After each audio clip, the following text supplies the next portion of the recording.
Madam মে ফি মানে আমাৰ সম্পূৰ্ণ উপৰিপুৰুষৰ তৰ্পণ অনুষ্ঠান। এই অনুষ্ঠানটোৰ জৰিয়তে আমাৰ উপৰিপুৰুষ যিমানখিনি আছিল, আমাৰ গোটেই টাইম জনগোষ্ঠীয়ে মানে সেইসকলক আমি স্মৰণ কৰোঁ আৰু এই স্মৰণ কৰাৰ জৰিয়তে তেখেতলোকলৈ আমাৰ ফালৰ পৰা আমি তৰ্পণ কৰিবলৈ ইয়াত সমবেত হওঁ। নিজৰ উপৰিপুৰুষৰ আশীৰ্বাদ লৈ পেলাই ভৱিষ্যতৰ দিনত আমি মংগল কামনা কৰি পেলাই আমাৰ ভৱিষ্যত যুৱ প্ৰজন্মৰ বা আমাৰ ভৱিষ্যত উঠি অহা প্ৰজন্মৰ অপায় মংগল দূৰ হ'বৰ কাৰণে আমি উপৰিপুৰুষক মানে তেখেতলোকক আমি সন্তুষ্ট কৰিবৰ কাৰণে তেখেতলোকক আমি এই পূজা ভাগি আগবঢ়াই আজি এই পবিত্ৰ দিনটোতে আমি তেখেতলোকলৈ আমাৰ ফালৰ পৰা যিখিনি আৰোগ্য পৰ্যায় সেইবিলাক আমি আগবঢ়াওঁ।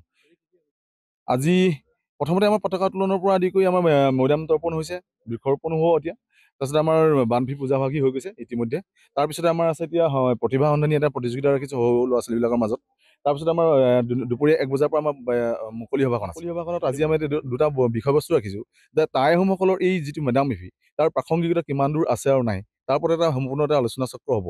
গতিকে আমি প্ৰত্যেকটো কথাই এটা বিষয়বস্তু মানে আমি এটা বাস্তৱসন্মতভাৱে লৈছোঁ আৰু ইয়াৰ প্ৰত্যেকটো কথাই যাতে ভৱিষ্যত প্ৰজন্মৰ কাৰণে যাতে এটা উত্তৰসূৰী হয়, সেইকাৰণে আমি তাৰ এটা লক্ষ্য ৰাখি লৈছোঁ।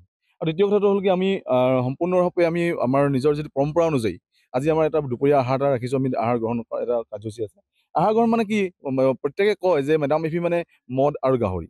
মানে ধৰি লওক আমি সাঁজটো যিটো উলিয়াওঁ, সাঁজটোক আমাৰ যিটো টাইম ধৰ্মমতে আমি যিটো কওঁ লোকলাও, এই লোকলাওটো কিয় উলিওৱা হয় আৰু কি তাৰ লগত আমি যিটো মানে আমাৰ গাহৰিটো ওলায়, গাহৰিটো মানে কি হয় উলিওৱা, মানে গাহৰিটো লাগিবই নেকি, যে মানে আমাৰ পৰম্পৰাগত খাদ্য নেকি, এই গোটেই বিষয়বস্তুবিলাক অকণমান ভ্ৰান্ত ধাৰণা কিছুমান মানুহৰ মাজত সোমাই আছে।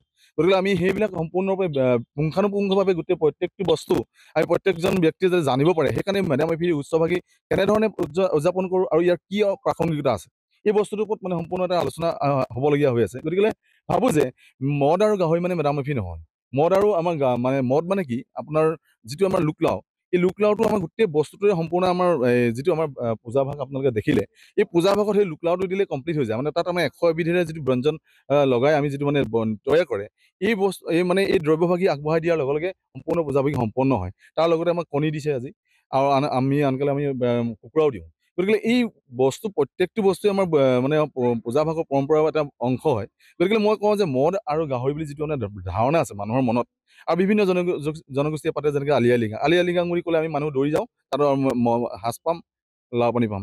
নহয়, একচুৱেলি তেখেতলোকৰ যিটো মানে পূজা, আমাৰ যেনেকৈ ধৰণে আমি মেডাম মে ফিটো যেনেকৈ পাতিছোঁ আজি, এই মেডাম মে ফিটো আমি পৰিৱেশক সন্তুষ্ট কৰিবৰ কাৰণে যিখিনি দ্ৰব্য আগবঢ়াওঁ, এই দ্ৰব্যখিনিৰ মাজতহে আমাৰ লোকলাও আৰু আমাৰ এই মানে জন্মিং বুলি যিটো ইয়াতে আকৌ কৈছে, সেইবিলাকৰ মাজত আমাৰ পৰি আহে। ইয়াত আপোনালোকৰ ধৰি লওক আমি আমাৰ হিন্দু ধৰ্মৰ মতে আমি যিখিনি কওঁ, যেনে জাচিং ভা, আমি এতিয়া আপোনালোকক আজি আমাৰ পুৰোহিতে বুজাই থৈ গৈছে যে মানে সৰস্বতী বুলি কয়, লেংডং বুলি ক'লে আমি স্বৰ্গাধিপতি গম পাওঁ, লাংকুই বুলি ক'লে আমি শিৱক গম পাওঁ। কিন্তু কথাটো হ'ল আমি টাই ভাষাৰ প্ৰত্যেকটো বস্তুৱে আমি ইয়াত ধৰি ৰাখিবলৈ চেষ্টা কৰিছোঁ।